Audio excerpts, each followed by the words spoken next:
if whenever you set a goal for yourself, you're either completely on track, really disciplined, or you're off track and you're back to your old patterns, then I used to be like that too. I was this all or nothing guy, but then I realized that it was holding me back. And this is the mindset shift that I've made that has completely transformed how I view my goals, that has made me more consistent than I've ever been before. So whenever we set a goal, we are at point A and we do want to get to point B. This is the desired outcome in our life. Now, in order to get to point B, we have to change our behavior. For example, you might be someone that is overweight and you want to lose weight. To be overweight, you have to eat an excess number of calories. To lose weight, you have to eat less calories than you're burning. That is a change in behavior that you need to make in your life in order to get to the point B that you want to be at. The problem with this is that we have created a belief in our heads that we are this person, and there's lots of evidence on this side that we are this person, but we have to change our identity over time to become this new person. But because we don't have evidence of being this new person,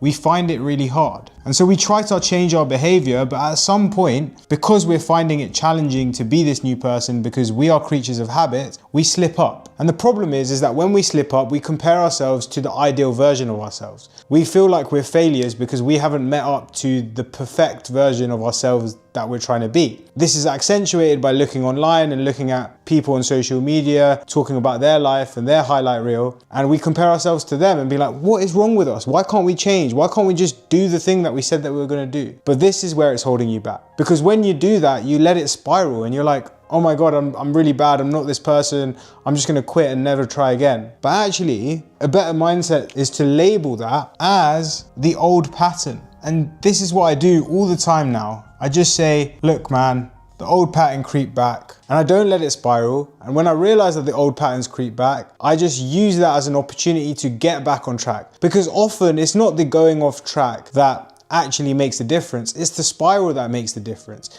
And the speed at which you can get back on track after this going off track happens is actually what's going to determine you being able to stay consistent on the journey to becoming the person that you want to be.